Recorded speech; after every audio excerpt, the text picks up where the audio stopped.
Welcome back to my YouTube channel. মই বহুত এসপ্তাহমান হ'ল ভিডিঅ' বনাব পৰা নাই মই কাৰণ 15 তাৰিখে শ্বিলঙলৈ গৈছিলোঁ। তাৰপিছত শ্বিলঙত যাই পেলাই দুদিন পিছত মোৰ গা পিঠি আৰু কঁকাল বিষ হৈ আছিল। লগতে মোক এই গলা ইয়াতে বহুত বিষ হৈ আছিল কাৰণ চৰ্দি হ'বলৈ, আৰু এতিয়া অলপ ভাল পাইছোঁ। কিন্তু এই পিঠিৰ ফালে অলপ বিষটো এতিয়াও কমা নাই। তথাপিও বহুত 1% মান বাকী আছে ভাল হ'বলৈ। আৰু এতিয়া মই ৰাস্তাৰ ফালে অলপ ওলাই আহি মই ওঝা ঘৰলৈ যাওঁ। কিজানি মই বেলেগ বেমাৰ আছে নেকি ভিতৰৰ, এতিয়া মানে ভিতৰৰ ফালে অলপ কিবা নিচিনা গাটো লাগি আছে। গতিকে মই গাঁৱলীয়া মই ডক্তৰক দেখাবলৈ চেষ্টা কৰি আছোঁ। গতিকে মই ঘৰৰ পৰা জাষ্ট এতিয়া মই ৰাস্তা পালোঁ আৰু মই স্কুটিখন লৈ এতিয়া মই লাহেকৈ যাবলৈ ওলাইছিলোঁ। তথাপিও মই ৰাস্তাত ওচৰত মই ৰখি চমুকৈ মই ভিডিঅ' বনাব ওলাইছিলোঁ। ভিডিঅ'টো আছিলে মই শ্বিলং যোৱা কথাটোৱে ক'লোঁ। সেই শ্বিলং যাই পেলাই মোৰ বেমাৰ হ'ল 15 আগষ্ট যোৱা দিনাখন।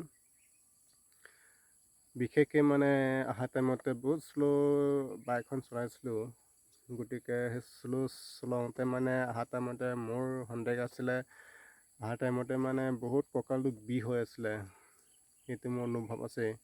সেই কঁকাল বিষটোৱে মানে দুদিন পিছত মোৰ মানে পূৰা গাটো গোটেই শৰীৰত গা বিবান হৈ গ'ল আৰু উঠা খোৱা লোৱা একেবাৰে মই বাদ দিছিলোঁ, দুৰ্বল হৈ পেলাইছিলোঁ।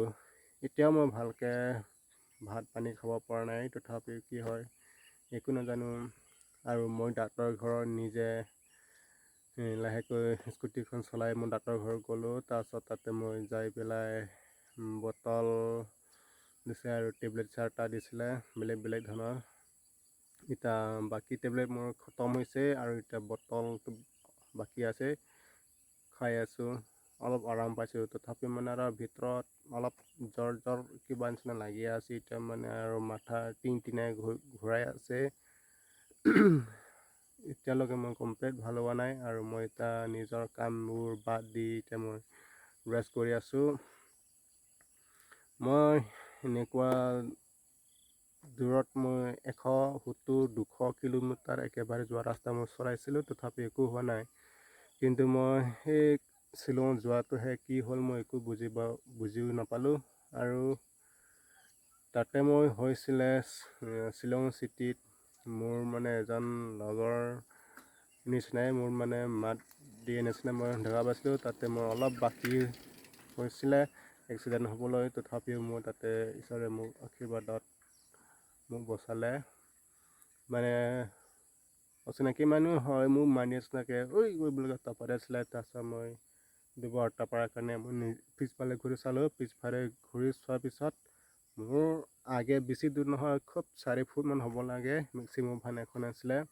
আৰু ৰাস্তাটো অলপ টাৰ্ণিং আছিল আৰু মানে খালা বমা দ আছিল। তাতে মানে অলপ বাকী মই পিছৰ ফালে মই খুন্দা মাৰিব খুজিছিলোঁ। তথাপিও মই ডিছব্ৰেক থকাৰ কাৰণে জেগাত মই ৰখি দিলোঁ আৰু মই শ্ল' মিনিমাম 10 স্পীড গৈছিলোঁ। মই বেছি স্পীড যোৱা নাই কাৰণ ৰাস্তা বেয়া আছিলে, সেইটো কাৰণে সিহঁত শ্ল' গৈছিল মই শ্ল' গৈছিলোঁ। তথাপিও মানে সেই মোৰ লগৰ ফালে মই চাওঁতে মানে খুন্দাব খুজিছিলোঁ। তথাপিও মানে মই ডিছব্ৰেক থকাৰ কাৰণে ৰখাই কেনে একো নহ'ল।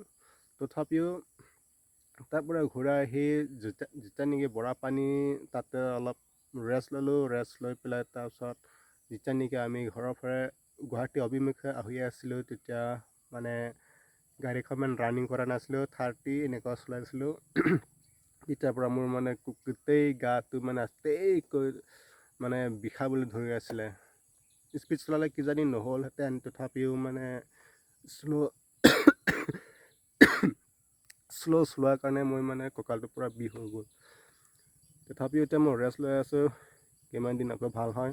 ভাল হ'লে নিশ্চয় আকৌ মই কিছুমান ব্লগ বনাবলৈ চেষ্টা কৰিম। গতিকে গাছ মই আজি ভিডিঅ'টো বেছি দীঘলীয়া নকৰি এইখিনিলৈকে মই ভিডিঅ'টো বনাই ইয়ালৈকে মই টাটা বাই বাই বনালোঁ। আৰু আপোনালোকক মই কওঁ মোৰ চেনেলটো আপোনালোকে চাই থাকক আৰু ছাবস্ক্ৰাইব লাইক শ্বেয়াৰ কৰিব নাপাহৰিব আৰু মোৰ চেনেলটো আপোনালোকে সদায় চাবলৈ নাপাহৰিব। প্লিজ গাই মই আজি ভিডিঅ'টো ইমানলৈকে সামৰি টাটা বাই বাই।